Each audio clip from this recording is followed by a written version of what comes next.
Hey, it's Mike Brennan. We're with Vito Ciaravino, who's a partner in the Southfield office of Warner Norcross and Judd, where his specialty is patent law. One of the more intriguing things in his background, however, that I thought was particularly interesting, is he's a former intelligence officer of the United States Air Force. So, Vito, this background you have as an intelligence officer, how does that play now as a patent attorney for Warner Norcross and Judd? Sure. So one thing that is relatable between the two is that technological change was constant in the Air Force, in the technologies within the Air Force, and in autonomous vehicles. We saw, for example, the jet may look the same from the outside, but the black boxes on the inside were in a constant state of improvement. And there's also similarities in the technologies. For example, the aircraft that I was exposed to had radars for terrain avoidance.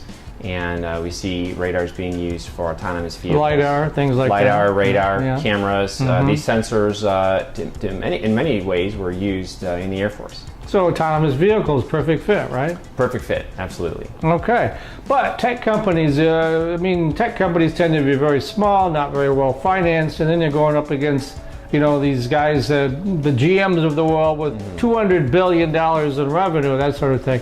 How do they deal with that?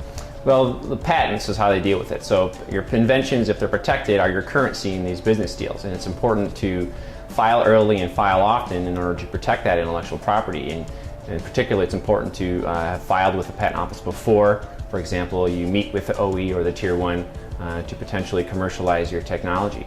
It's also important to, wherever possible, disclose that technology only under a non-disclosure agreement. Okay, and you got people all interested and they want to reach out to you. How do they do that? Sure. My email address, vciaravino@WNJ.com, and my number 313-401-3233. And you've been watching Video News Update.